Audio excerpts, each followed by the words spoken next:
Hi, this is Scott over at ReadySquirrel.com. I'm trying out this new technology, which is basically screen recording.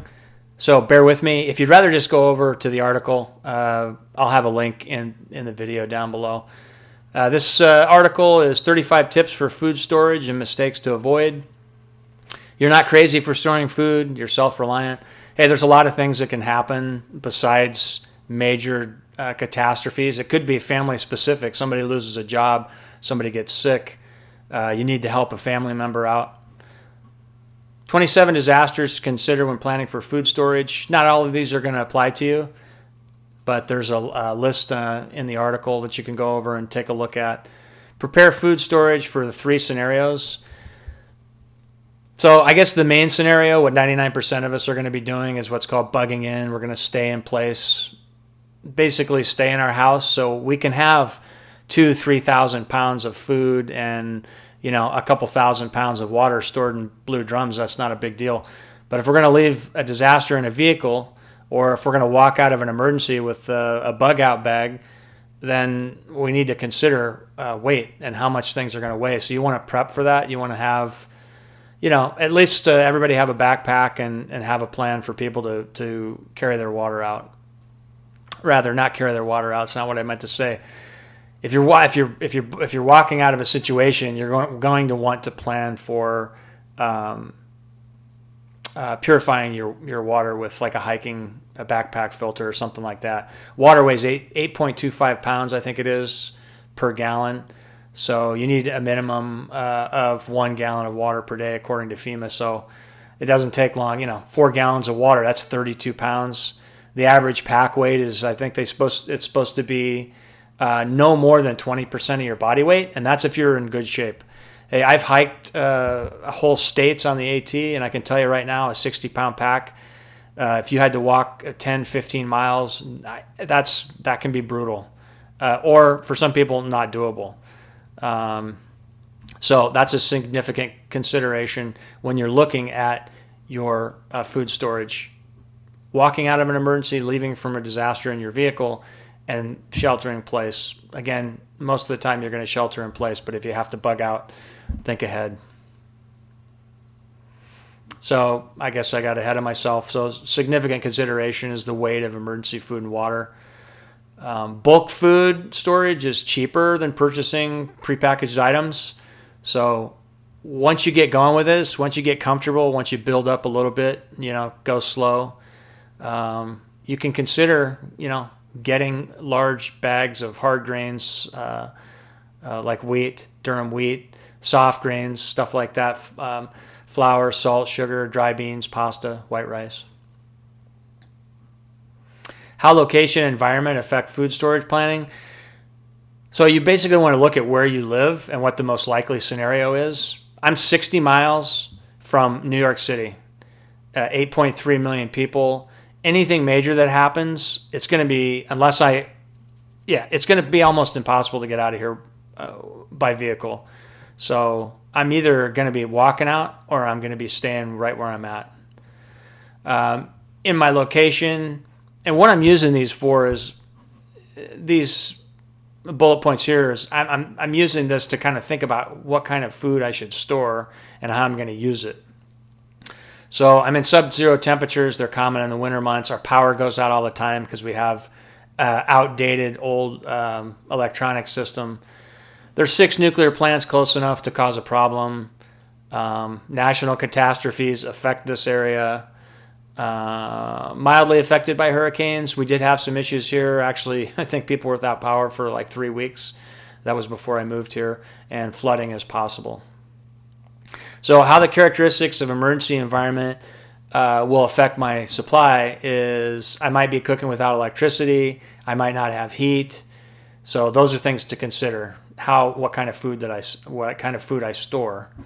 What I need to plan for in my emergency is long-term food storage, lightweight short-term food storage for walking out, a supply of no-cook food or boil food I can prepare indoors without electricity, and foods that don't require a lot of cleanup. Because if it's 0 degrees out and I don't have power, I don't want to have to wash stuff with water. And I don't want to have to cook outside because every time you go outside, you're letting cold air in. Consider freeze-dried food for your short-term food supply because it retains like 93% of the nutritional value and it's super lightweight. The downside, you have to have water, but you're going to be purifying your water, hopefully, depending on where you are. So it shouldn't be a big deal. If you're in a desert, you're probably, depending on where you are, your only option may be to stay where you are and to store as much water as you can. Emergency food storage for special circumstances. Consider age, pregnancies, illness, health risks, medication. Plan ahead. Don't get overwhelmed with your food storage. Slow and steady. Store what you eat. Don't go out and buy a 50-pound bag of quinoa and then find out later you don't like it. Buy a small bag, test it, see if you like it, and then incorporate it into your food plan. Stock some multivitamins just to fill the gaps. Know how you're going to cook without electricity, if you're going to cook indoors, outdoors, depending on your weather. And keep in mind, if you're cooking indoors, there's not a lot of options because of carbon monoxide and CO2. Try to focus on purchasing foods that are going to fill you up. Store foods that last forever: honey, rice, vinegar, salt, maple syrup. Sprouting indoors, I think that's like a secret weapon as far as I'm concerned. It can be 0 degrees outside and you can be growing a garden in your closet. You don't need light. I've got a list here of the most common seeds that are sprouted indoors and the nutritional value that's provided. Water is more important than food.